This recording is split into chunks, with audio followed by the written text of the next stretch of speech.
ভেজে নেব, অল্প হালকা সাঁতলে নেব।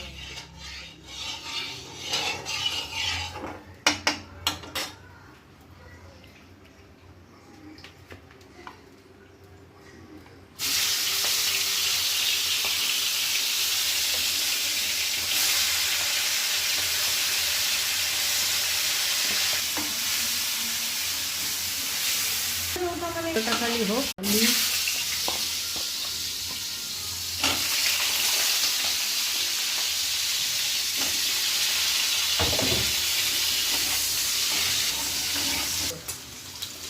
পেঁয়াজ দেব,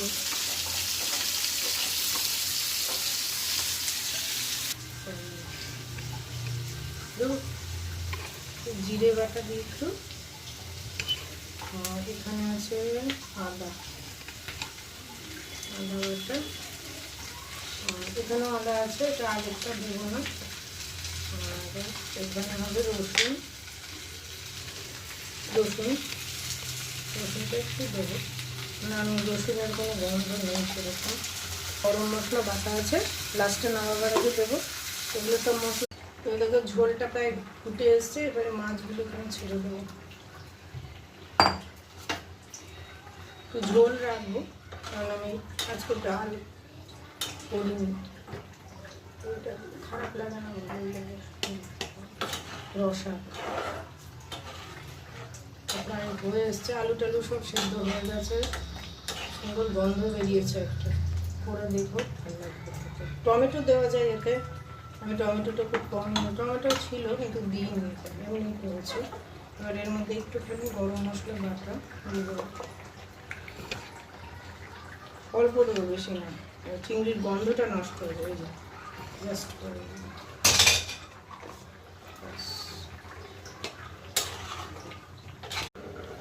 দেখো ঝোলটা ফুটে গেছে, আলুগুলো সেদ্ধ হয়ে গেছে, ভেজে নিয়েছিলাম সেগুলো। পেঁয়াজ বেটে দিইনি, এখানে পেঁয়াজটা টুকরো ছিল ছোটো ছোটো, ওটার একটা আলাদা টেস্ট আসে, বাটা টেস্টের আলাদা। এখানে ঝোলটা একটু পাতলা হয়েছে, কিন্তু খেতে ভালো লাগে। আম মাখা করেছি আজকে, মেনুতে তোমাদের পুরোটা পরে শেয়ার করব, আজকে এই প্রিপারেশনটা দেখিয়ে দিলাম। তো চলো এইটুকুই, আমি এখন নামিয়ে দিচ্ছি বেটা।